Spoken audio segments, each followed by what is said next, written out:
Buenos días.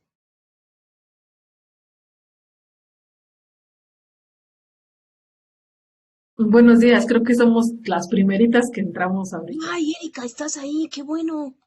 Es que no le entiendo a esta cosa del blue jeans. Ah, está re feo, a mí no me gusta tampoco, es el que usamos en el geo y a mí no me gusta. No le entiendo. ¿Y dónde es que se comparte aquí? Arriba está cámara, micrófono y compartir pantalla. Ah, ya vi. Ok, listo. ¿Sale? Y estaba escuchando a las compañeras, las otras, Ajá. y qué interesante. Fíjate que yo no te conté, es que no hemos tenido tanto tiempo, pero fíjate que nosotras hicimos cartografías comunitarias con la gente. Ujú. Entonces, si me da tiempo, lo voy a enseñar también para ver cómo desde cómo dices tú, desde lo geoespacial se ve y se construyen, ¿no? Estos mapas, pero cómo la gente también entiende su territorio. Exactamente. Ujú. De hecho, estaba platicando con Omar y sí coincidíamos en que al final, en este caso, el geovisualizador es más una herramienta para ti. Para mí, Es para ti, porque tú eres la que, tú ya entendiste la dinámica a nivel de la gente, ¿no? ajá, Entonces, cuando ves los mapas, ya lo ves más como ya territorial, ¿no? Entonces ya ujú, toman sentido sí, algo de los que ves o de lo que te han contado, ¿no? sí, O sea, de lo que tú ves y, sí es cierto, porque está esto aquí cerca, y esto no lo había relacionado y va aquí, ¿no? exacto. Bueno, pues eso lo puedes decir tú en las conclusiones, ¿eh? Ya te las mandé. Lo Ajá. corté un montón todo, pero bueno, eso, los puntos primero los quité, pero eso que estás diciendo creo que ayuda mucho. Bueno, pues ahí anótalo tú. Ya, te digo que si no, bueno, Y si se prolonga tu presentación, pues sí, tú te digo, para que no. no, no me da cosa, por eso lo escribí, porque me da cosa no darte la palabra. Sí, no, no te preocupes, te digo, no te preocupes, porque también es interesante lo que ahorita estás diciendo, ¿no? De tu trabajo de cartografía. Ay, sí, Erika, tenemos que seguir trabajando juntas. A mí me gusta mucho los geógrafos. Lo que estaban diciendo hace rato, yo dije, sí, me encanta. Me equivoqué. Sí, y yo sí he hecho trabajo de cartografía participativa. Mira, qué chido. Bueno, pues voy a apagar esta cosa. Voy a tratar de entenderle un poco más a esto. Sí, Ah, charlar es donde uno deja sus mensajes, ¿verdad? sí, el chat, ajá.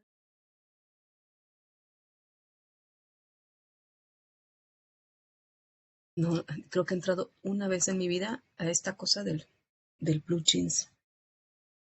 Bueno, ahorita nos vemos.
Hola, buenos días.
Ah, se supone que estoy en una conferencia, pero todavía no empieza.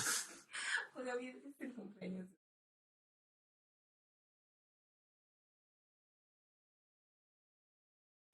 Pues en Para empezar que principio, empiecen. sí, pero en principio a la 1 deberíamos de estar saliendo.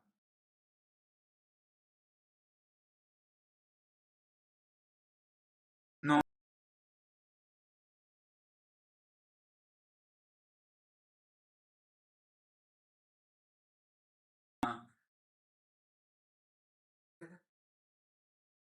ok, pues sí, yo como... Ay, sí, no, esto abierto.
Hola, hola. Buenos días. Pues, ¿qué les parece si empezamos? Creo que de los ponentes que vienen en el programa estamos tres.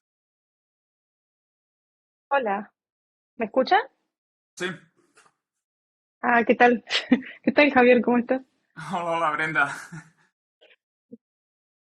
Ahí Hola, estoy conectándome.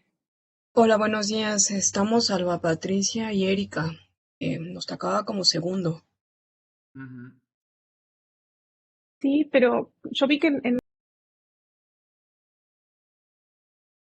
la quedaron primeras, porque había otra ponencia que entiendo que no está, que la quitaron del flyer. Sí, No sé si... sí, en la última versión que nos enviaron, sí, ya.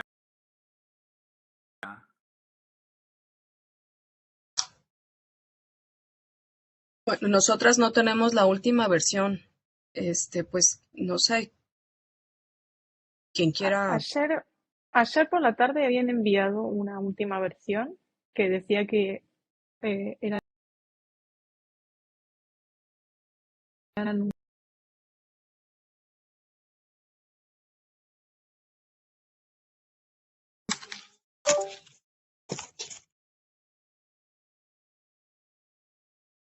Sí, me parece que el primero no había confirmado, ¿no? En la última, bueno, en una últimos, versión. empezaba el...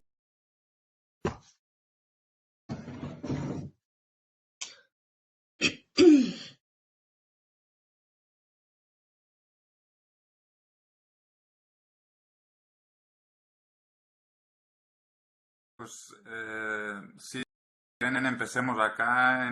Según esta última versión que nos enviaron, están en primer lugar Alba y Erika, luego Brenda y Ana Melisa, y luego sigo yo, y luego un cuarto y en quinto Filippo Vignami, pero estos dos últimos parece que no están conectados.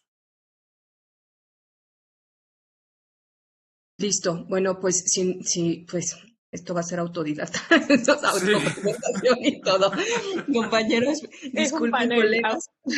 Este, autogestivo, es esto. Autogestivo el asunto. Entonces, bueno, no quisiera robarme la palabra, sino pues más bien empezar, ¿no? Con lo que hay.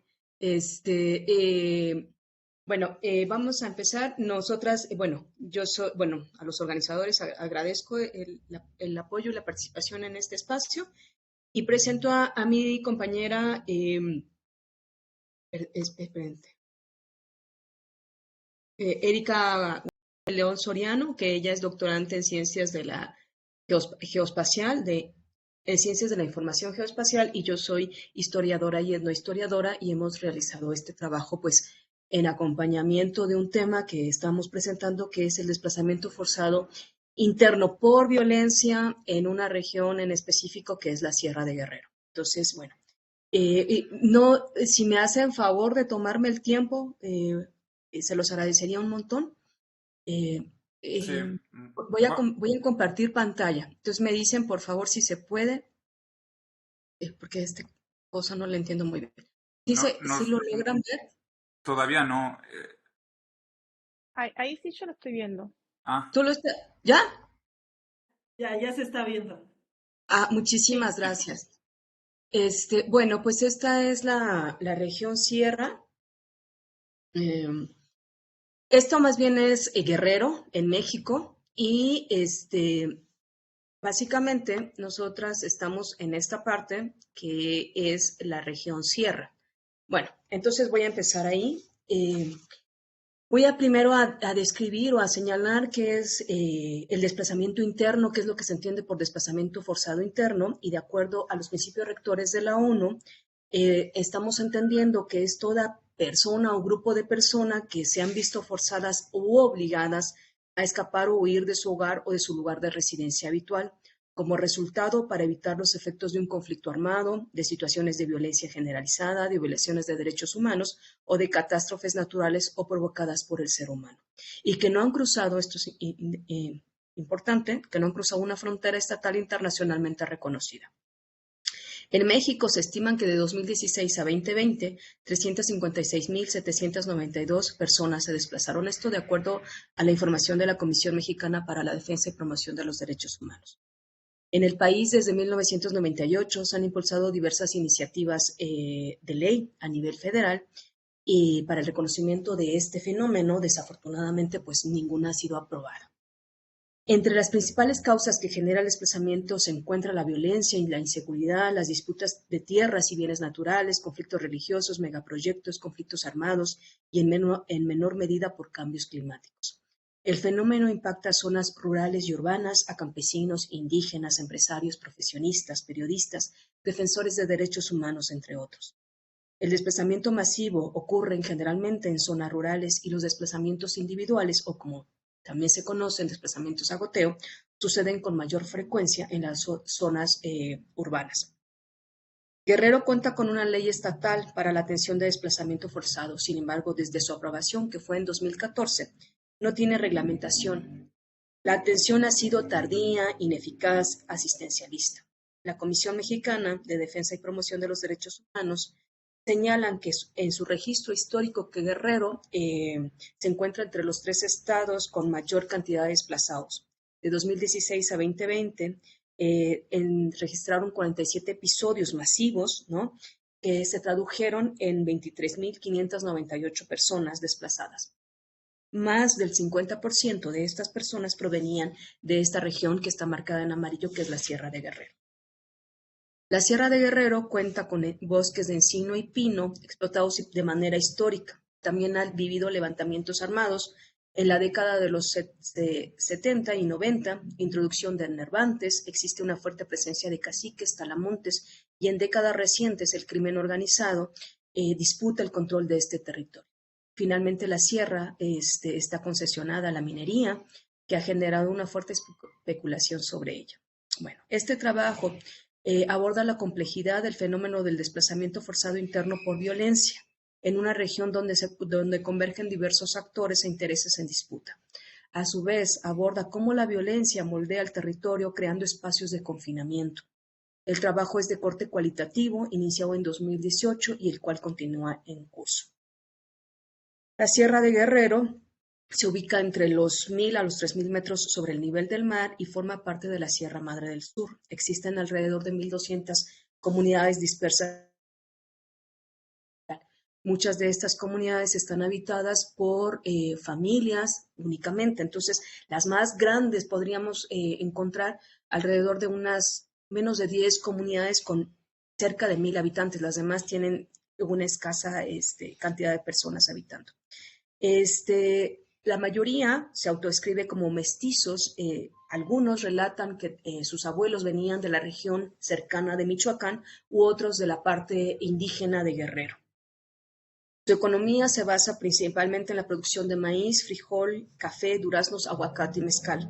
En las décadas de los 50 a los 80 hubo un revés en el auge productivo, lo que generó el desplome de esta economía y por lo tanto muchos campesinos migraron a otros estados o bien a Estados Unidos de manera indocumentada. La población se ubica en condiciones de pobreza media extrema. Los hospitales, aquí los voy a marcar ahorita. Los hospitales si están viendo ahí, los hospitales y las escuelas pues están realmente alejados de la Sierra de Guerrero, distantes muchas veces de entre 2 a 6 horas. La morbilidad se concentra en las enfermedades infecciosas intestinales, así como en picaduras de alacrán y en la mortandad materna. Solo hay una carretera asfaltada que conecta una parte de la sierra. El resto son pésimos caminos. La energía eléctrica abastece a algunas localidades, el resto vive sin ella. El medio de comunicación más usado son las radios de largo alcance, pues la señal de los celulares es deficiente o inexistente. El promedio de educación de los habitantes es la primaria incompleta. El personal de salud y el educativo es escaso debido a la lejanía de la sierra, pero también por sus condiciones adversas relacionadas con la violencia. Otra característica de la región es la débil presencia del Estado. Los habitantes reconocen a las Fuerzas Armadas como el gobierno, quien despliega su poder punitivo contra ellos. Otros actores que ejercen autoridad Son los talamontes, el crimen organizado y los caciques quienes a través del uso de la violencia generan lealtad, temor y legitimidad, creando soberanías de facto. Esto de acuerdo a Sputat y Hansen y Sputat y Kamarov. Gas y Poe. Estos actores monopolizan la violencia y explotan los bienes ambientales, la mano de obra de campesinos y el territorio. Participan en una economía ilegal, subterránea o gris, donde subyacen actos de corrupción, impunidad y ganancias incalculables alrededor de la amapola, la tala ilegal, la ocupación de los territorios. Este territorio en disputa, en contextos actuales de maximización de los bienes ambientales, las disputas por los territorios se dan por su valor económico y estratégico puesto en ellos, donde la violencia tiene un papel central. Esto de acuerdo a Pecaut y Hasberg.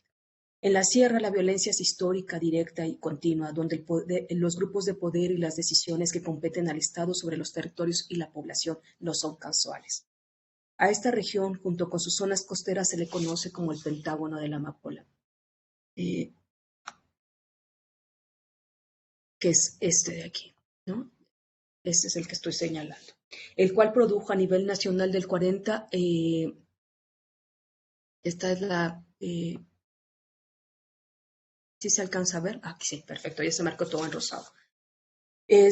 Produjo a nivel nacional del 40 al 60% de opioides. Su principal centro de embarque y venta es Acapulco, y Chilpancingo es una zona importante para el trasiego de drogas.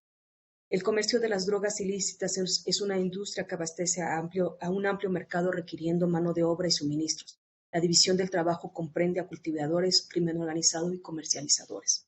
Esta producción favoreció la especialización del territorio para la obtención de goma de opio, la cual contó con mano de obra barata y cautiva. A su vez, estimuló una economía regional que devino en un mayor tráfico de bienes legales e ilegales. Modificó la vida de los habitantes, el trabajo de las familias y el paisaje. Y el imaginario colectivo estigmatizó al territorio y a sus habitantes. El mercado de las drogas participa en las formas tradicionales de la explotación del capitalismo: largas jornadas laborales, intensificación de las actividades y baja retribución por la apropiación del trabajo. Sin embargo, se suma un componente más: el peligro de perder la vida o ser detenido. Las drogas ilícitas se acompañan necesariamente del uso de la violencia, pues el crimen organizado, además de la autoprotección y competencia entre los productores y distribuidores, también utiliza la violencia ante posibles embates de las Fuerzas Armadas. Al mismo tiempo, estos grupos defienden los espacios destinados al cultivo, almacenamiento, procesamiento y tráfico de drogas. Desde la llamada Guerra contra las Drogas de 2012 a 2018, la violencia en la sierra se acudició debido a las disputas entre los diversos grupos del crimen organizado, transformando a este territorio en uno de los más peligrosos y menos transitables de Guerrero. A ello se sumó el desplome de la goma de opio a partir de 2014, a causa del aumento de consumo de drogas sintéticas en Estados Unidos. Ambos escenarios impactaron en la seguridad y economía de los campesinos. Actualmente los grupos con mayor poder son la familia michoacana, los tlacos, los ardillos, aunque también existen otras células del Cártel Jalisco Nueva Generación, los tequileros, la bandera, Cártel Unidos, los Granados, los Arreola, los Maldonados, solo por mencionar algunos, quienes mantienen alianza con los grupos de mayor poder. Las disputas territoriales se orientan al control de las rutas para el trasiego de drogas, tráfico de armas, explotación de los bosques, extorsión, cobro de cuotas y por el control de territorios concesionados a la minería. Los grupos criminales no solo trabajan para un mercado de drogas, también su interés está puesto en zonas estratégicas extractivas que permiten abastecer la demanda de mercados nacionales e internacionales. En 2015, si se alcanza a ver, se marcaron ahorita, el informe del panorama minero de Guerrero señaló que existen diferentes concesiones en este territorio y que tiene un alto poder económico, el cual no ha sido lo suficientemente explotado. El municipio de Leonardo Bravo, que es este que estoy marcando, perdón, creo que ya estoy señalando demasiadas cosas, voy a quitar algunas. Es este rosado más fuerte. El municipio de Leonardo Bravo se ubica en la entrada de la sierra. Por su carretera federal se llega a una de las minas más grandes de México, Los Filos y el Bermejal. En esta parte de la sierra, en 2018, surgió el Frente Unido de Policías Comunitarias del Estado de Guerrero, la FUPSEC, y la Policía Comunitaria General Eleodoro Castillo. En ese mismo año, ambos grupos se escindieron después de que 2 de sus integrantes de Guerreros Unidos, implicados en la desaparición de los 43 normalistas, salieran de la cárcel. La Policía Comunitaria General Eleodoro Castillo cuenta con su brazo armado, los Tlacos, que se enfrentó al Señor de la I, o otro grupo, miembro del Cártel del Sur vinculado a los Ardillos, grupo que estaba liderado en ese momento por 2 hermanos afiliados al PRD local. Ambos grupos pelearon por el control del trasiego de estupefacientes, explotación de la madera, tráfico de armas, reclutamiento forzado, extorsión, secuestro, así como el control territorial ante el arribo de proyectos mineros y los ya existentes. En 2018, se presume que los Tlacos desplazaron a más de 1.800 personas del municipio de Leonardo Bravo, y desde entonces las personas no han logrado retornar a sus lugares de origen. El siguiente testimonio de un hombre de 60 años así lo refleja. De hecho, ya estaban continuamente las balaceras. Se escuchaban cada tercer día, a veces cada 15 días, pero pues desgraciadamente nosotros pedíamos apoyo al gobierno. Sabía el gobierno que esos problemas estaban continuamente más fuertes. Se oían balaceras de 7 u 8 horas. Llegaba el ejército y ya se paraban. Pero ¿qué pasa? Iban un día, un par de horas y se regresaban a su base. Conforme ellos se regresaban, iniciaban otra vez las balaceras. Fin del testimonio. Estos grupos que ejercen poder y control en estos territorios determinan las formas de organización y marcan las fronteras invisibles de un territorio. Los habitantes reconocen hasta dónde se extiende la ley del grupo. Los espacios marcados por la violencia producen espacios de confinamiento y transforman dramáticamente el sentido de seguridad, esto de acuerdo a las palabras de Oslender. A través de huellas visibles, casas incendiadas, abandonadas o con disparos, animales desamparados, huertas destruidas, saqueos, entre otros actos que impactan de manera individual y colectiva. Por lo tanto, el desplazamiento forzado interno es tanto un acto colectivo, pero también individual, porque conlleva impactos diferenciados entre hombres, mujeres, niños y de la tercera edad. Perdona que te interrumpa, te quedan 3 minutos. Ok, ya casi termino. Ya dejé de compartir, ¿no? Bueno, también hay, no. No puedo compartir otro PowerPoint que tenía ahí, que chiquito, porque quería mostrarles que también hemos hecho cartografías comunitarias con la gente antes del desplazamiento, es decir, cómo entienden el territorio donde se fraguan diversas estrategias de violencia y cómo esto transforma la vida comunitaria, ¿no? Cómo se generan espacios donde la circulación deja de ser, donde hay fronteras, donde marcan hasta dónde pueden estar las mujeres también, cómo se materializan estos territorios y cuáles son sus impactos. Bueno, ya a modo de conclusión, Erika va a decir las conclusiones rápidamente, nada más es muy cortito. Buenos días. Bueno, este estudio ha requerido un trabajo interdisciplinario porque desde la como les mencionó ella, yo soy doctorante en Ciencias de Información Geoespacial y ella es etnohistoriadora y historiadora. Entonces, el enfoque de la antropología está centrado en el ser humano y sus prácticas culturales, lo que nos permite entender estas dinámicas sociales y culturales que subyacen al desplazamiento. Estos métodos etnográficos permiten acceder a las voces y experiencias del fenómeno. Las historias y narrativas proporcionan una comprensión profunda de las razones del desplazamiento, las experiencias vividas y las consecuencias a nivel personal y comunitario. El desplazamiento forzado es en esencia un fenómeno espacial porque las personas se mueven de un lado a otro y este movimiento se ve influenciado por factores geográficos y territoriales. En este caso, los métodos geoespaciales pueden identificar áreas de alto riesgo, rutas de desplazamiento y patrones espaciales. De esta manera, la combinación de métodos etnográficos y geoespaciales puede ofrecer una perspectiva integral del desplazamiento interno forzado, porque mientras la antropología proporciona una comprensión profunda de las experiencias, la geografía ofrece una visión macro de los patrones espaciales y territoriales, por lo que ambas juntas. Estas disciplinas pueden proporcionar una imagen completa del problema desde las experiencias individuales hasta las dinámicas territoriales más amplias. Finalmente, las disputas territoriales nos permiten desentramar los intereses superpuestos en un determinado territorio, donde además confluyen diversos actores con poder, los cuales ejercen violencia hacia los pobladores, reconfiguran el sentido de seguridad y explotan los bienes ambientales. Los desplazamientos en estos territorios no se dan sin sentido, responden a una estrategia de control territorial, puesto que no quedan completamente vacíos los territorios que dejan los desplazados. Nuevos actores se apoderan de ellos, maximizando así el control y la explotación.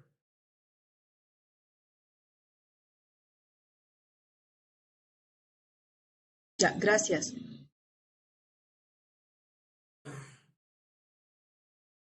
Gracias, pues Alba y Erika, si les parece seguimos con el orden en el programa, entonces ahora sigue Brenda. Sí, ¿se escucha bien? Sí, Ok. Bueno, en esta mesa autogestionada seguimos entonces con mi colega Ana Melisa Pardo Montaño. Lo que voy a hacer es apagar mi cámara porque temas de conectividad para priorizar la voz y voy a compartir pantalla, que también es la primera vez que lo hago con esta plataforma.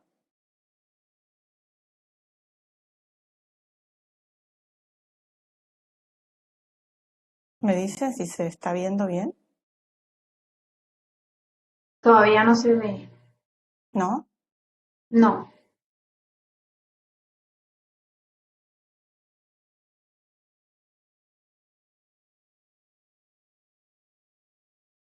Ahí me parece como que sí. Sí, ahora sí se ve. ¿Se me escucha bien?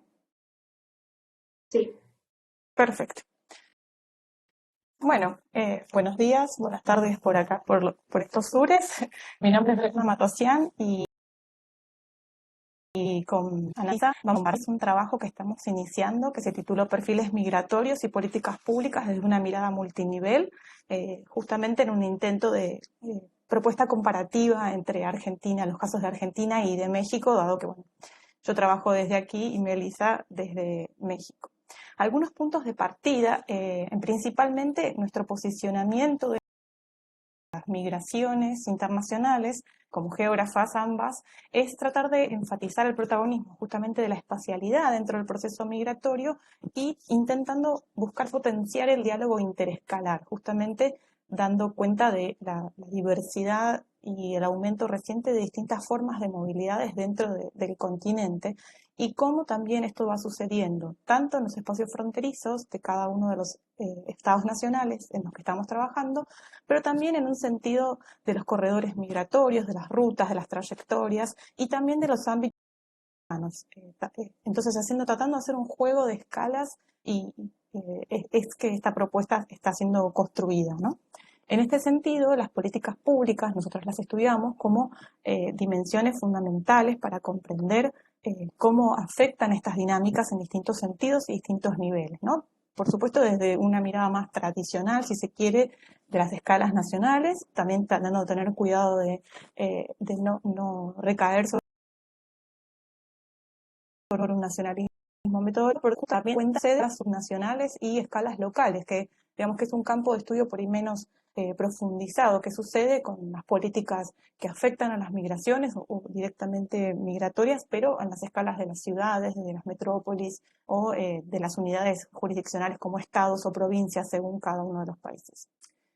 Por supuesto que todo esto en un marco de las profundas desigualdades que operan en términos socioterritoriales al interior de toda la región. Entonces es que desde este posicionamiento intentamos hacer esta búsqueda comparativa y multinivel en simultáneo, que bueno, por supuesto estamos en los primeros pasos, pero es esta idea de entender las formas más de incorporación de las diferenciadas y desde diferentes también dimensiones. No sé si está pasando el PowerPoint. No está en la de algunos puntos de partida todavía. Ahí está, ahora sí. Bueno, dos puntos sobre el enfoque teórico-metodológico. Por un lado, como ya vengo diciendo, el análisis multiescalar, entendido, recuperando bibliografía de Buenos Aires, de Glick-Schiller y Kagler, entendiendo que el análisis multiescalar implica que la jerarquía no connota relaciones fijas de poder basadas en el territorio, sino más bien relaciones situadas y en red de poderes desiguales que se producen dentro de los procesos de despojo y emplazamiento, ¿no? Como teniendo este punto de partida. Y en términos metodológicos tratamos de dialogar, de hacer dialogar y tensionar estrategias cuantitativas, especialmente dando de nuevo a reducción en distintas escalas,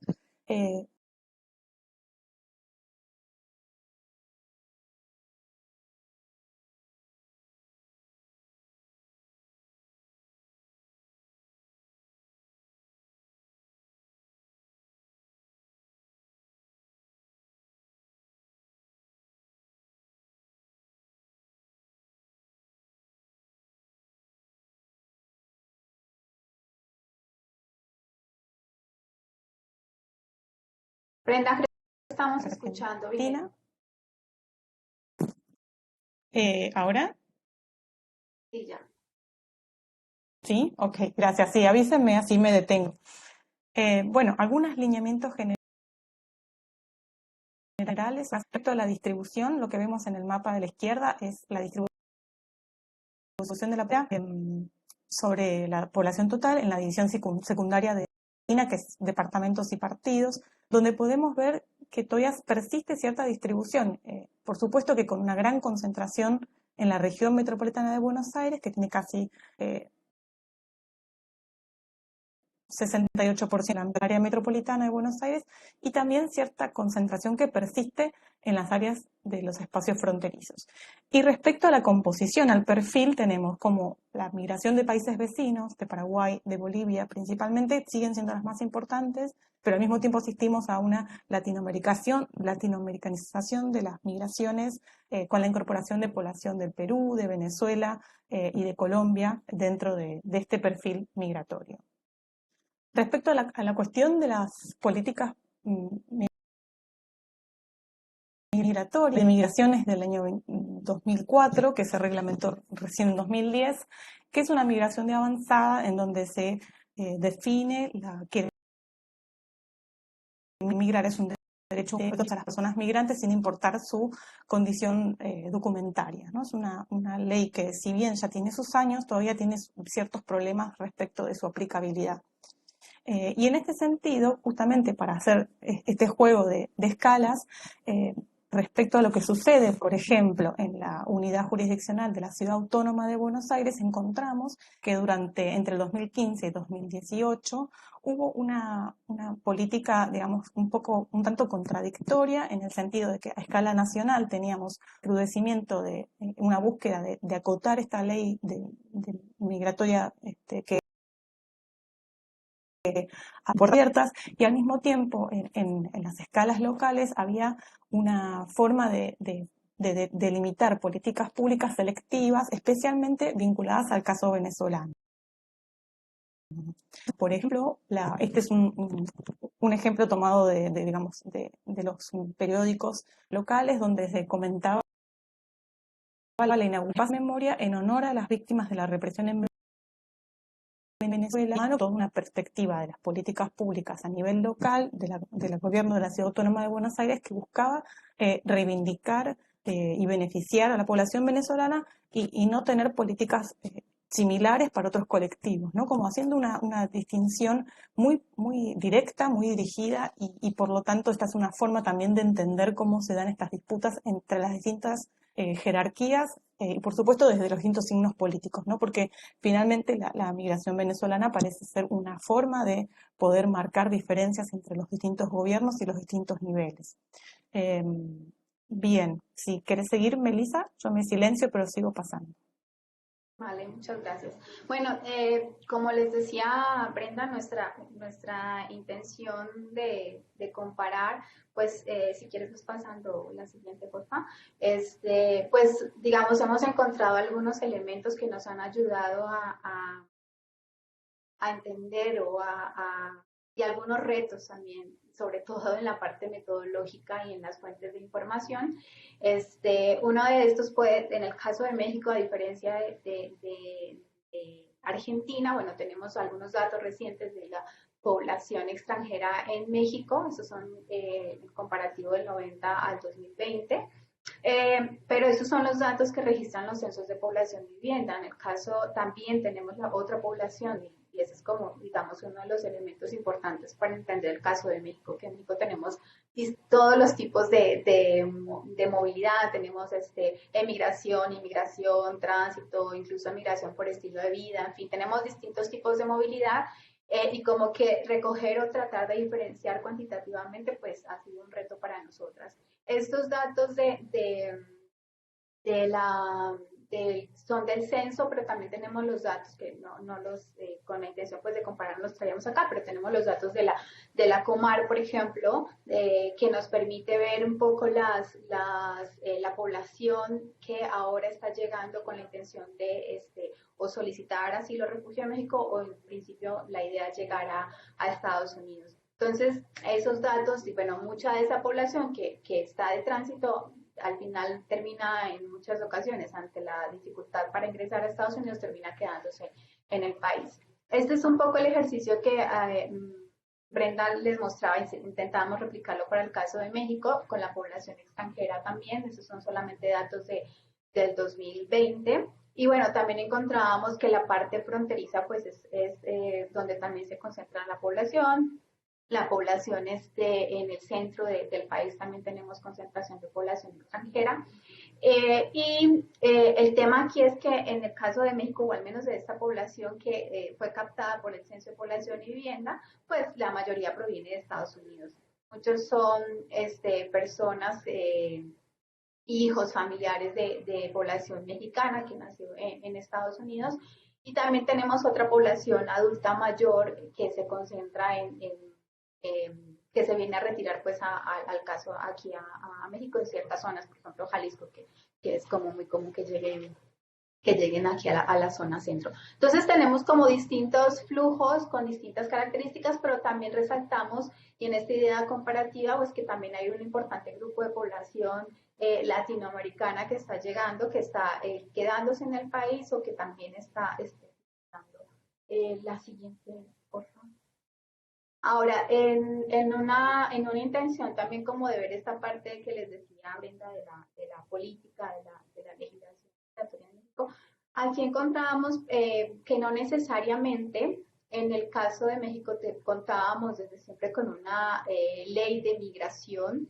Sí teníamos por allá en 926 por alrededor, teníamos una ley de migración, pero poco a poco esos temas migratorios que siempre se han concentrado principalmente en la población mexicana que retorna, que le interesa ha sido como trabajar la atención de esta población, poco a poco ese tema fue quedado inmerso en la Ley General de Población. Tratan todas las temáticas que tienen que ver con el tema de población, fecundidad, mortalidad, etcétera, y por ahí aparecía el tema de lo migratorio, pero más lo migratorio pensado en el retorno de la población mexicana.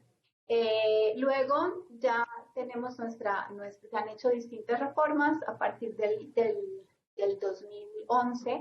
Aparece la Ley de Migración y la Ley sobre Refugiados y Protección Complementaria de Asilo Político. En el 2012 su reglamento.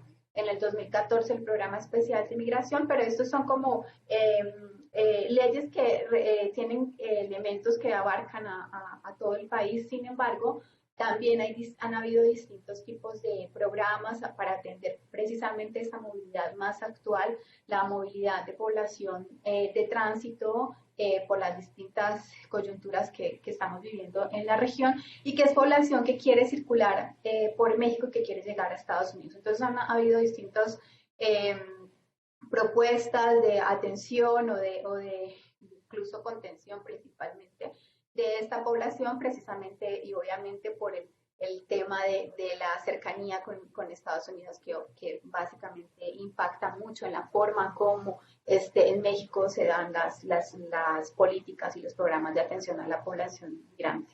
La siguiente, por favor. Ahora, también ¿Sí? Disculpa, Melissa, te quedan 3 minutos. Vale, sí, ya con esto cierro. Esta, si quieres pasa la otra, Brenda, porfa.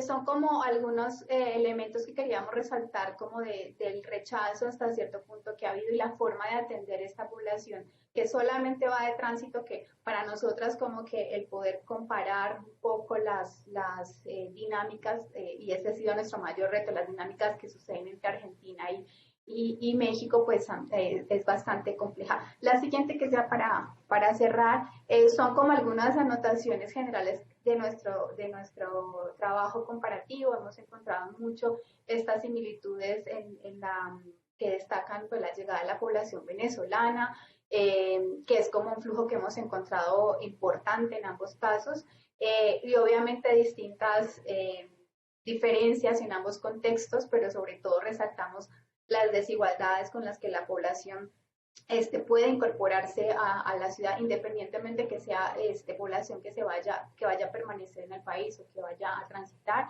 Y bueno, también el análisis normativo de políticas públicas pues nos muestran tensiones en los distintos niveles que hay en el gobierno y también distintas tensiones en el que tienen que ver con la forma cómo se aplican estas políticas, ¿no? Que de todas maneras hay un discurso por ahí que va en protección de derechos de la población migrante, pero también a la hora de atender a esta población vemos que en muchos casos pues esa intención o ese discurso de derechos humanos se convierte más en un tema de seguridad que obviamente termina impactando en la forma como en ambos casos se atienden estos fenómenos, estos flujos migratorios. Y bueno, con eso cerramos. Muchas gracias.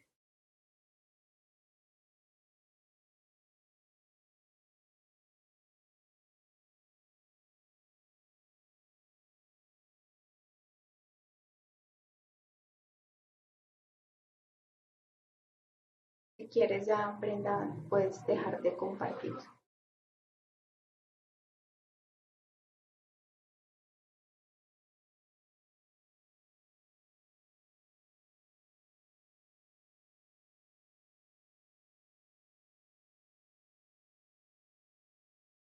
Muy bien, pues gracias Brenda y Melissa. Entonces, programa y la autogestión de este eje. Entonces, pues ahora sigo yo. Voy también a compartirles la pantalla.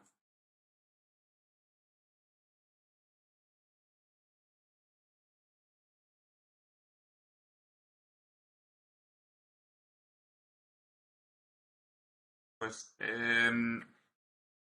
yo de lo que quiero la resistencia a la frontera, a diferencia pues de las dos ponencias precedentes, más que en la movilidad o la migración, me focalizo más en cómo las fronteras pues, han sido subvertidas o son resistidas, y en este caso específico pues me centro en el caso de la frontera de México-Estados Unidos, a partir de algunas evidencias en la de Tamaulipas, Texas. No me he presentado, soy Xavier Oliveras, geógrafo también, y estoy acá en esta ciudad fronteriza de México con Texas, Matamoros, y pues les voy a presentar algunas evidencias de este sector de la frontera entre ambos países, la frontera entre el estado de Tamaulipas y Texas. Sobre todo la resistencia a la frontera. Lo que quiero reflexionar, o lo que quería reflexionar, era sobre cómo esa resistencia a la frontera y sobre cómo las espacialidades que se crean se pueden interpretar o se pueden ver desde una perspectiva no antropocentrista. Ya saben que la geografía y las ciencias sociales en general pues, ha dominado el antropocentrismo como un enfoque o un paradigma que ha dominado en esencia la forma de pensar el espacio y la relación entre los seres humanos y los demás elementos que forman el espacio. lejos entonces de huir de esa perspectiva antropocéntrica en la cual parecería que la resistencia a la frontera solamente es protagonizada por el ser humano y en el que otros elementos como el terreno son solamente como el escenario donde se produce esa resistencia, lo que quiero ver es cómo en realidad las espacialidades de resistencia no solamente son resultado de las acciones humanas, sino también resultado de una acción conjunta y co-constitutiva entre los seres humanos y otros seres no humanos. No me voy aquí a exponer en detalle pues este enfoque ontológico, pero bueno, la idea es que desde una perspectiva posthumanista y del nuevo materialismo permite conceptualizar ese ensamble en el cual lo humano y lo no humano se co-constituyen a partir pues, de la movilidad y la interacción. Y pues este enfoque pues, permite superar varias de las limitaciones de los enfoques que se han usado en geografía política a la hora de explicar la frontera o a la hora de explicar las acciones fronterizas, como la resistencia. Permite superar las limitaciones de la teoría de las fronteras naturales, pero también permite superar la teoría de la construcción social de las fronteras. La primera, y por no contemplar la agencia humana o más bien por considerar que humanos y la naturaleza son dos entidades separadas, independientes, en la cual pues, lo humano es lo primordial y la segunda, la teoría social de las fronteras, la limitante que tiene es que no considera la materialidad, la parte material ni de los seres humanos, ¿no? Entonces, desde este enfoque ontológico, quería pensar cómo las especialidades de resistencia son unas especialidades fruto de esos ensamblajes más que humanos, en la cual hay acciones tanto humanas como no humanas, y por no humano me refiero a otros seres tanto vivos como no vivos, pero también tantos materiales como ideales.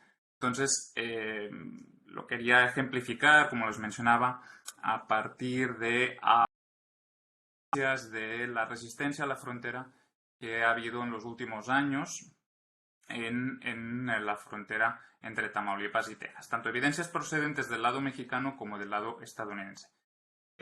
Así que pues me voy a referir a ejemplos retomados a partir del movimiento de resistencia que se produjo con la construcción o la propuesta de construcción del muro fronterizo de Estados Unidos a lo largo de su frontera, a lo largo pues, de la frontera de Texas.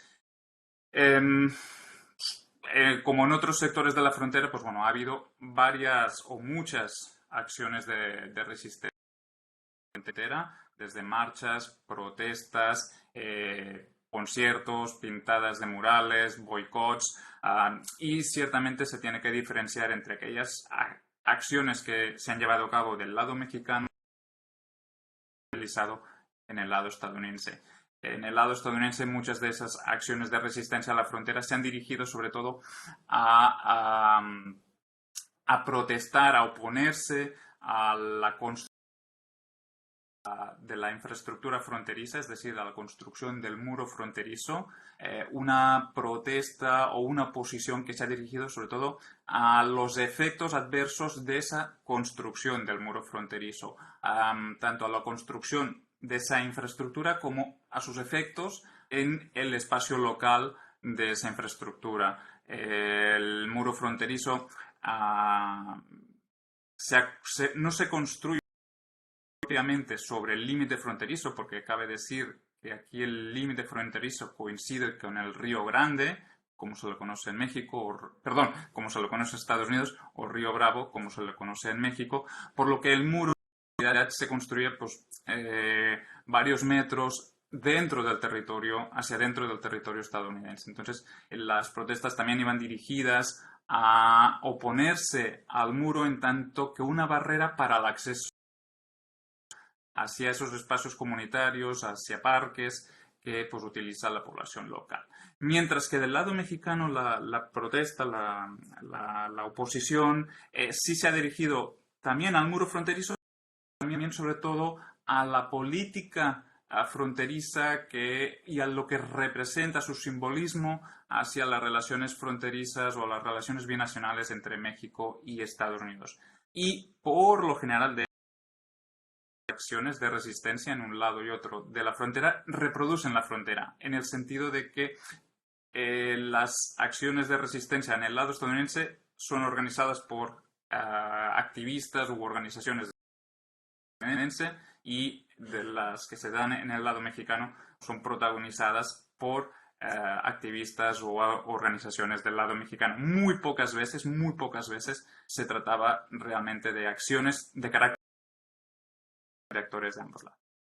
Pero en este caso son básicamente acciones humanas, muchas de esos casos, ¿no? Lo que me quería fijar era en cómo intervenían otros actores, donde el río no simplemente el escenario de la protesta, sino que el río fuera uno de esos protagonistas de la propia resistencia. Entonces, aquí, por ejemplo, les muestro cómo la protesta, la resistencia al muro se llevó a cabo junto con la coalición de la No Border Wall Coalition, una coalición de organizaciones que se oponían al muro, junto con el propio terreno, en este caso el propio río, y también junto a otros fenómenos meteorológicos, físicos, como fue el huracán Hanna en el 2018.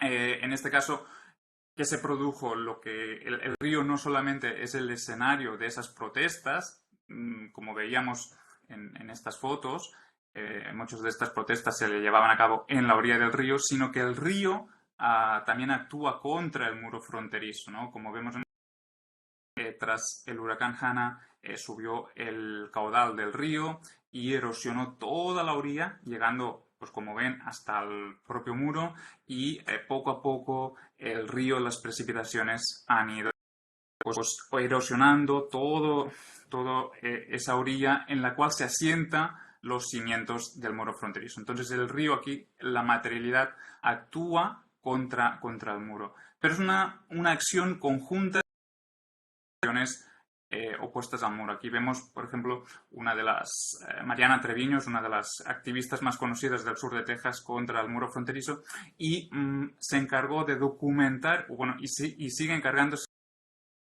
toda esa acción del muro fronterizo. Otras evidencias de esa acción más que humana, es decir, esa acción híbrida entre humanos y no humanos, la vemos también de los migrantes a política fronteriza. Ya en este caso, pues a una acción conjunta entre la población migrante o las personas migrantes y un ser sobrenatural, ¿no? La imagen de la Virgen de la Candelaria.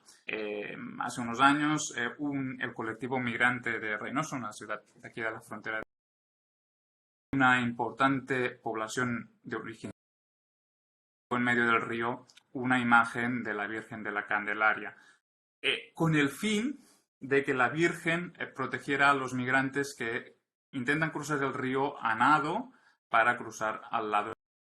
Este sector del río, como más o menos se aprecia en la foto, es bastante ancho, es un embalse, pero es muy usado precisamente no por lo ancho, sino por la tranquilidad de las aguas. Justamente el caudal, la velocidad del agua siempre ha sido uno de los principales obstáculos para cruzar el río a nado. Entonces, la población migrante instaló esta imagen para que la Virgen de la Candelaria asimismo, también de forma anual, se lleva a cabo una procesión en honor a esta Virgen para para volver a solicitar su protección para los migrantes, pero también es una procesión en honor, en memoria a los migrantes que murieron acá en el río, ¿no? Aquí, pues una imagen en un barco pues bueno, se llega a esta Virgen y se le presenta pues varias ofrendas. Su instalación pues generó de hecho un conflicto relativamente importante, una oposición entre los colectivos migrantes y la población más de extrema derecha del sur de Texas. En muchos casos, población Winter Texans, que son población blanca del norte de Estados Unidos, que es mayoritariamente de población mexicoamericana, ¿no? Entonces, lo que se oponía, o más bien por lo que estos grupos más de se oponían a la instalación de esta imagen, era que consideraban que la imagen no era para proteger a los migrantes, sino que en realidad lo que alentaba a las personas a migrar o alentaba al propio tráfico de personas. Y además se oponían que la existencia de este lugar facilitaba la migración, porque como ven es una pequeña...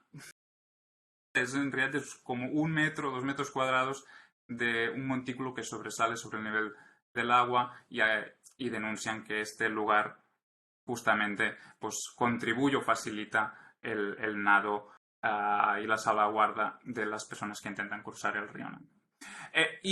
Por último, un tercer ejemplo también de cómo los actores humanos, los grupos humanos colaboran en esa resistencia contra la frontera con otros seres, ¿no? También en este caso la tribu Carrizo Come Crudo, el pueblo indígena originario del norte de Tamaulipas y del sur de Texas, como se oponen a la frontera junto con un ser sobrenatural, un ser tierra, el Mahau Metel Pacmac, que más o menos significa como el gran espíritu del río. Para este indígena, el Río Grande no solamente es un curso fluvial, sino que es un ser animado, es un ser tierra, un elemento del terreno con un vivo en el sentido espiritual, no en el sentido, pero que tiene la capacidad también de actuar. Entonces, para la tribu Carrizo Come Crudo, se oponen a la frontera en tanto que la frontera y en general los estados coloniales, México y Estados Unidos, pues ocupa su territorio ancestral, el Somisec, y en tanto que el muro también daña sus tierras ancestrales y sus lugares centrales, como el río.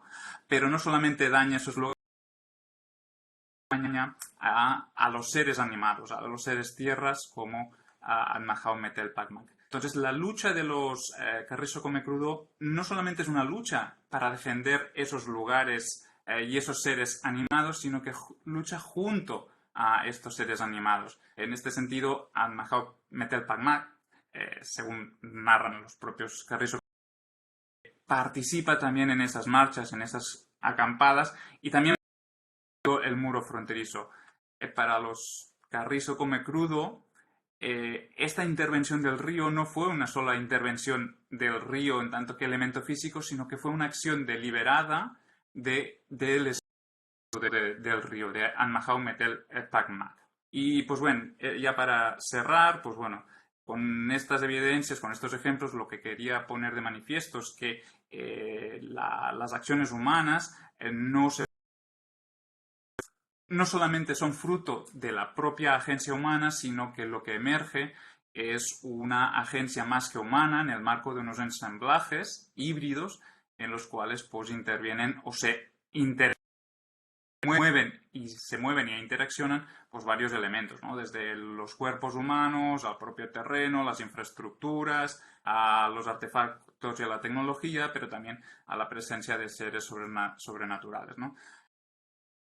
Que se llevan a cabo son también híbridas, humanas y no humanas, y por lo tanto las protestas, las inundaciones, las ceremonias, la propia erosión es fruto de esa interacción entre humanos y no humanos. Y en definitiva también la emergencia de estas espacialidades más que humanas pues permiten crear permiten la emergencia de espacios de resistencia que cuestionan la frontera, el muro fronterizo, pero también la propia soberanía territorial de los estados coloniales, México y Estados Unidos. Y a la vez permiten la emergencia de espacios de libertad y de esperanza, formado a partir de esas relaciones sociales entre la población local, los activistas, los pueblos indígenas, junto con otras seres, junto con el terreno, junto con estos seres sobrenaturales, a crear unos espacios, como digo, de esperanza, basados en relaciones más humanitarias, más justas, más respetuosas y sensibles. Y pues bueno, con esto termino. Gracias, muchas gracias.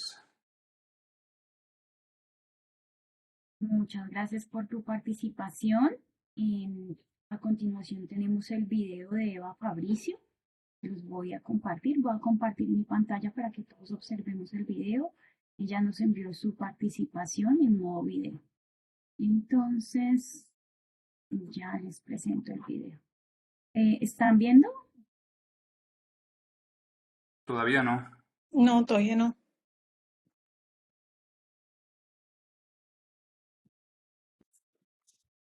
Ahora sí. ¿Ya? Ya, ¿Ahora sí? ya desapareció. Perfecto. Entonces voy a volver a ponerlo.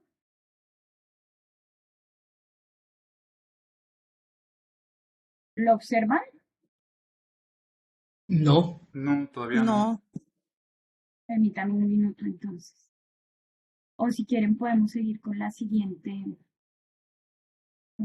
intervención mientras se ve el video.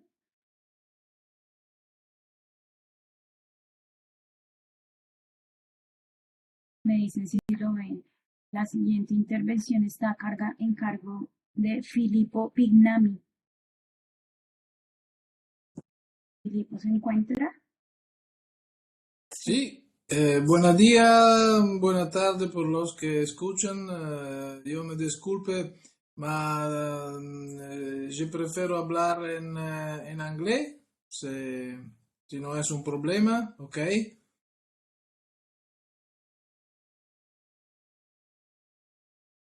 ¿Ok? Oh, ok, adelante.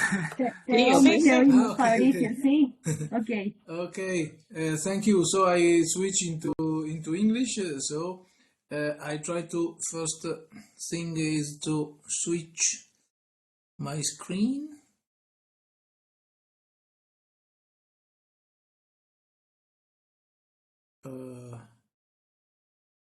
Can you see my screen now? Yes. We do.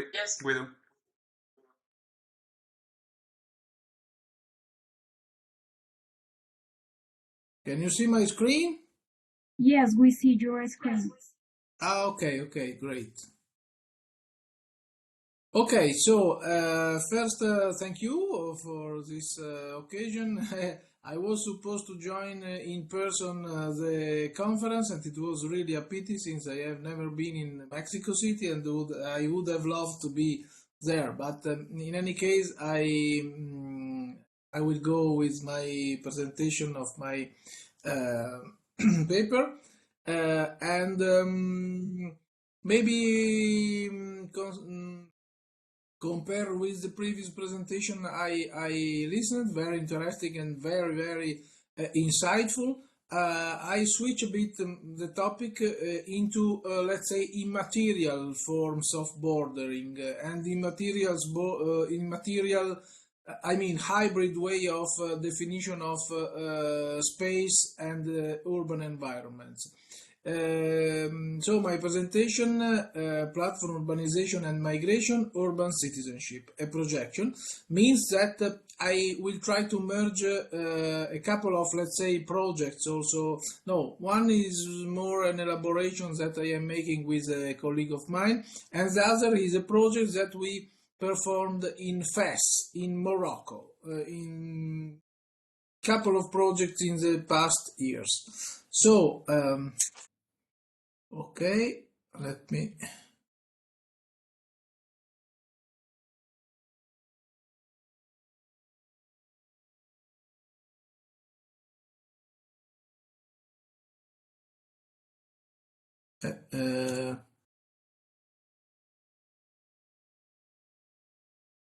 Uh,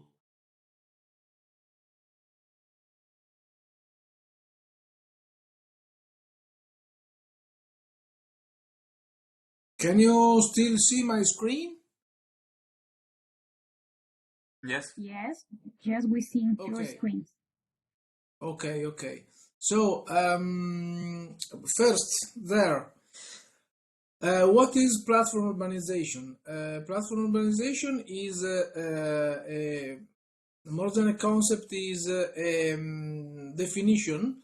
It's let's say an analytical framework that describes the process of slowly but steadily occupation of urban spaces from digital platforms of many sorts, from lean platforms to governing platforms to service platforms, or whatever.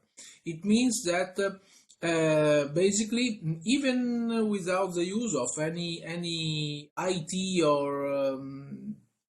or smart device, we are more or less immersed in a hybrid environment in our cities and in our urban definition of cities. It means that we are in a sort of hybrid, in a sort of ongoing and continuous hybrid environment in which the offline activities continuously merge and interact and are intertwined with the offline activities. So, what is platform urbanization? Is exactly the shifting of many activities on many urban life, on activities on many urban manifestation of our lives, functions and services into virtual platforms. So this means that social spaces for encounter, participation, protest, collectivation are always using, even if not, of course, shifting at all on platforms, but they are merging with platforms. As well, planning and governance of the urban environment is increasingly executed and administered by platforms. Let's think about zoning. Let's think about facial recognition. Let's think about policing. Are more and more performed by the support of platforms. So basically, we can say that platforms merge with the urban environment. We can say that it's a new mode of spatial production because exactly this is a continuous interaction without any interruption and without any variation that takes away from this hybridity. It's a new mode of spatial production. So it means that we have to cope with this platform urbanization process, and it means therefore that this process is shifting also the borders and is shifting also the capacity of the people and the potentiality of the people to bring with themselves the border itself in an immaterial shifting of the border. And this is very powerfully demonstrated by migration flows and processes. Because platform urbanization has been accelerated by global pandemic. We have seen worldwide, really worldwide, that the process of the use of platforms has been pushed in the global north, let's say, for also for sanitary issues, for vaccines administration and so on, but also in the so-called global south has been pushed, for example, through the use of and acceleration of the use of e-commerce, platform used for delivery and so on. So we can say that, of course, it was a process already running, but has been further pushed forward by the global pandemic. This process is facilitated by pervasive digitization, since all we are more or less actually able to use facilities, devices, and so on. Data transmission, limitedness of server capacities, with also very negative impact on environment, and the political construction of algorithms, because we have to bear in mind that algorithms are built from people that prepare, plan, and implement these algorithms. So behind each our action on platform, there is let's say a planned, a pre-configured reaction. So as we can easily understand, it is not a space of freedom, but it's a space of several possibilities of action, but all regulated by algorithms. So all, let's say, regulated by someone that is deciding something. Including migration processes, of course, which are supported, facilitated, hampered, and shaped by this platform urbanization process. And besides this platform urbanization process bases his power on the value of data by extracting them, accumulating them, processing them, and using to gain further and further power in our urban environment. Okay, I go quite quickly because I think that I have not so much time. Platform urbanization enable correlation, differently enable. I can summarize this slide in an idea. Enable a techno-political arena in our cities, but also at a planetary level, of course. It's more visible in cities and in urban settings, but it's a planetary process. And I was saying it enables a techno-political arena.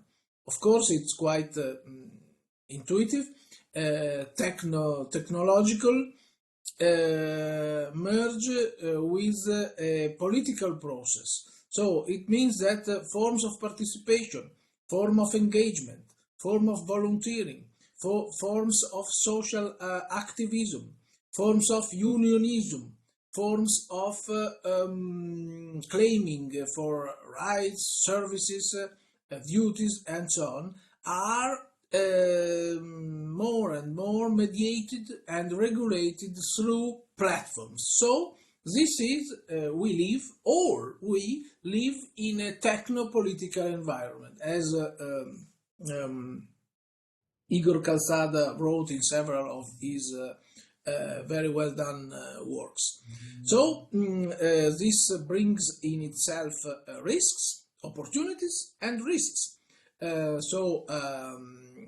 It offers opportunities, of course, for example, based on migration processes to link one each other, to organize, to create a connection between, for example, an hybridization of migration flow, because we have to consider that this immaterialization of borders is possible also because of the platform urbanization. Because if we think, for example, that often borders create a sort of hybrid form of participating in the migration process, because on one hand allow platforms, I mean digital platforms, allow the connection between the person that is on the move with the place of origin and the place of destination. So the border is in the person itself, but is also digitalized. So it's for this reason I told beforehand about hybridization of borders, because the borders is with the person itself, but it's also digitalized because it is interconnected and interlinked with other places. But on other hand, it's also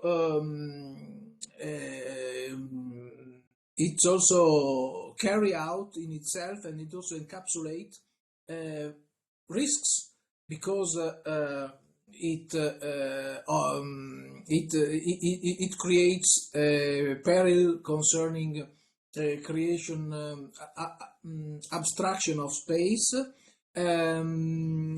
dispossession of individual voice, and multiplication of differential inclusions and inequalities and urban divide, because these different layers of use of platforms and digital tools create different layers of urban inequalities and divides.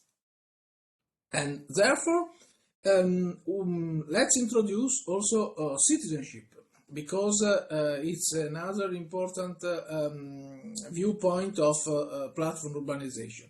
So platform urbanization, it's a multidimensional concept that recalls physical and the physical the physical urban environment as a materiality, recalls the regulation, control, governance, as I said before, of this hybrid arena, technopolitical arena, and therefore it implies to create, it implies to assume let's say an updated way of understanding citizenship, that of course is any more useful to consider in a formal way as linked with a nation state or a precise legal status. The opposite. Citizenship has to be understood as an informal way of operating, informal way of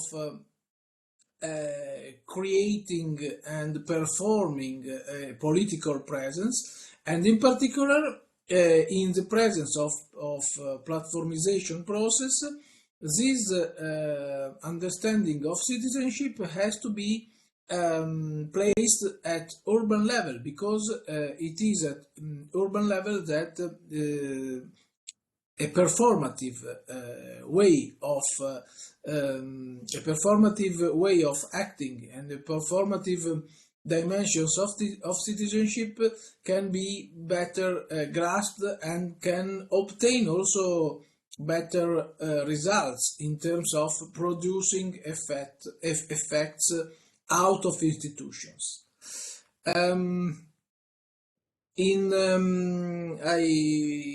Sorry, I have to jump very briefly. So, of course, my elaboration is quite rote, but let's jump then in the migration processes and in the FES case. As I mentioned beforehand, the FES experience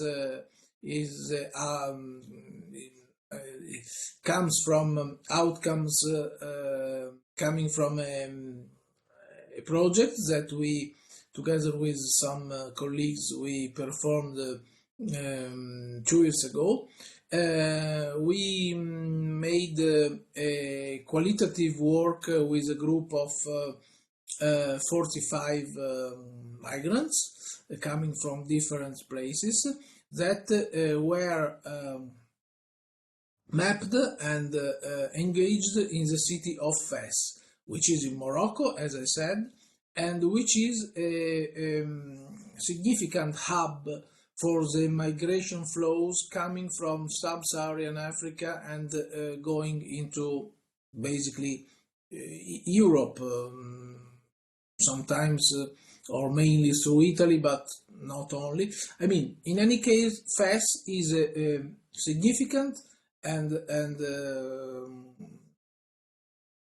in terms of quality and quantity hub for migration, and in particular to grasp people on the move, because usually migrant flow stabling in Fes, they don't want to be settled down in Fes, but it's a step on the move. So in this case, we with our work, we scanned the use of platforms, of digital platforms, and the interaction with such digital platform with this sample, with interviews and multiple interviews in some time frames. And so we understood that exactly, at least in this case in Fes, migration, especially on the move, we mean for on the move a migration that is not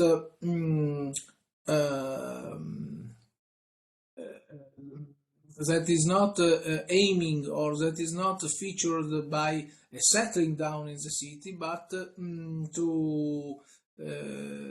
but rather to find another destination, and so the interaction with the city is somehow contextual, evolutional, and not structural, let's say. And we found, all in all, and to be very brief to the point, we found that also in their case, their interaction with platform is prime, is really meaningful, and is really significant for their networking, for their capacity to interact with the city, for their capacity to create networks in the city and beyond. And it is a way of it is a sort of way to create a space.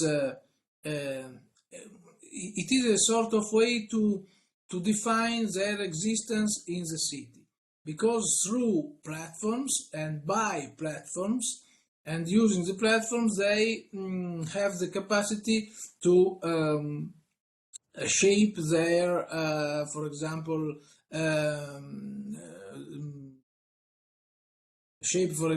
their working activities, although minimal, but they can organize themselves and their little business. They can organize self-aid groups. They can organize their way of administrating within their communities, and so on. So their activities pass powerfully through the platforms.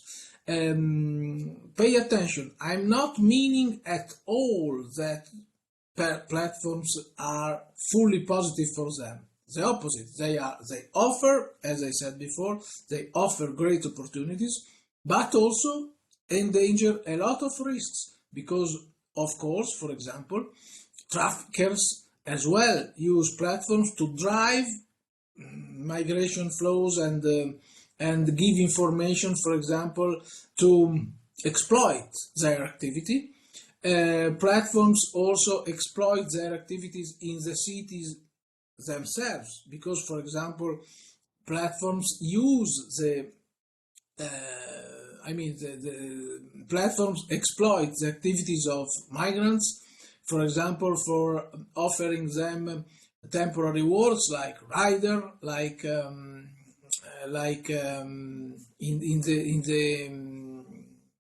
the building sector, to match them with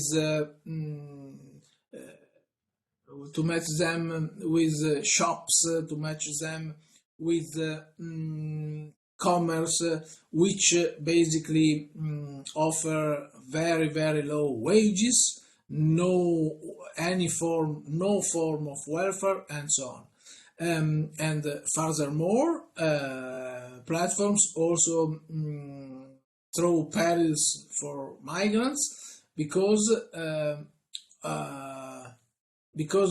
of the hybrid environment. And so also these people, these migrants, are less and have a low capacity and possibility to understand that informations, that data, that self-organization of platforms are not so well drivable and are not so well controllable for them, and so they risk to fall into the network of these platforms that can have further possibilities to exploit on the move. With that, Sorry, Filippo, for interrupting you, but you ran out of time. Could you present your conclusions? Yes. No. This is basically these are the conclusions. So these are my conclusions basically. This slide. So people on the move bring with themselves the borders in their bodies basically. Platforms are able to both offer them useful instruments to take action, but on the other hand, and simultaneously, they offer and provoke perils for exploiting them, for additional, for adding further ways to exploit their activities, their work, and their interaction with the city. And so in this way, of course, their way of self-organizing is in some cases gaining. In other cases, as I said, this hybridization of urban citizenship risk to put them in a worse environment, since they have also less control on their actions and also unknown control of their action, because platforms is a cloud which is difficult to understand. These are main references and main places where you can take a look if you are interested on the results of our projects in FES. The first two, and the second two, the third and the fourth, are the work about platform urbanization definition. Yes, I thank you, and I leave the floor. Thanks, Filippo. We have only 10 minutes to finish the session, to conclude the session, but we have the video of the other speaker. Video of Can you hear me? Fabrizio, but we don't yes, have but the video lasts 21 minutes. So should I send it, or do you do?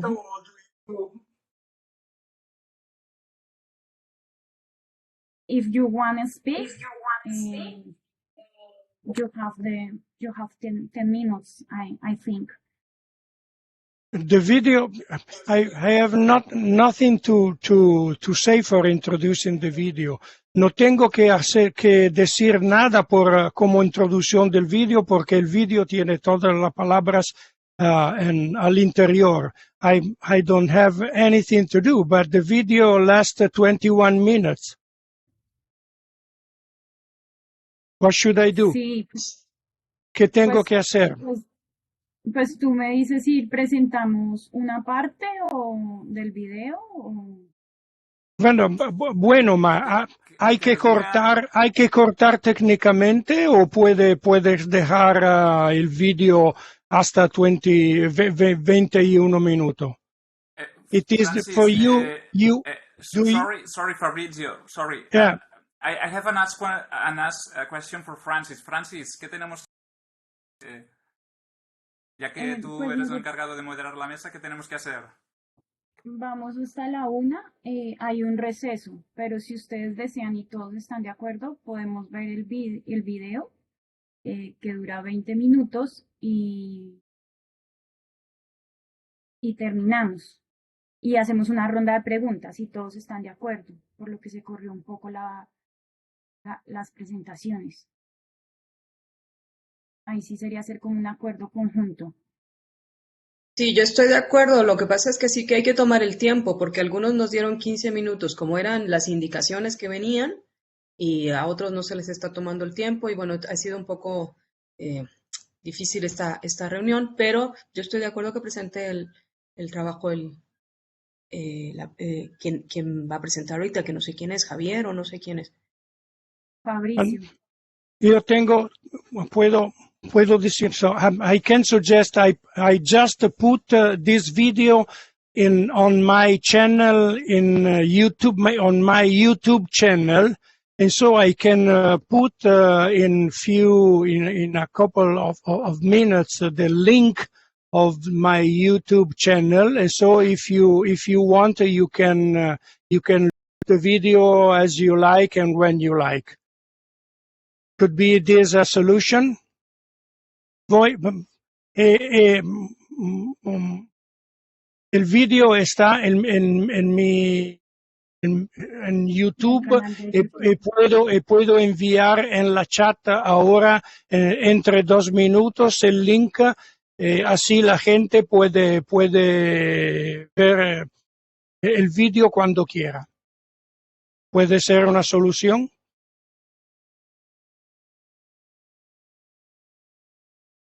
Pues ustedes dirán qué les parece.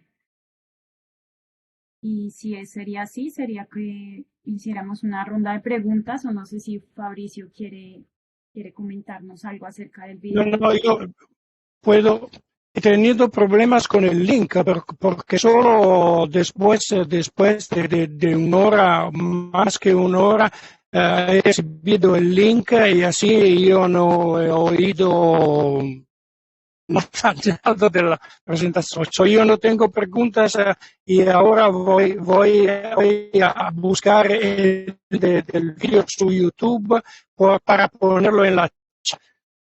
I'm going to take the link of my video on YouTube and I put it in the chat so the people can see it when they like.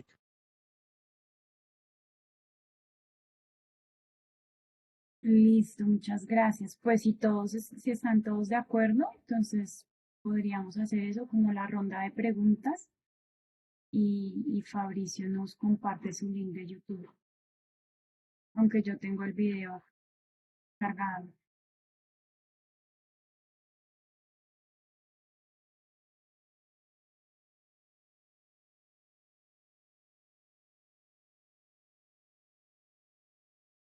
Y no es posible solamente ver unos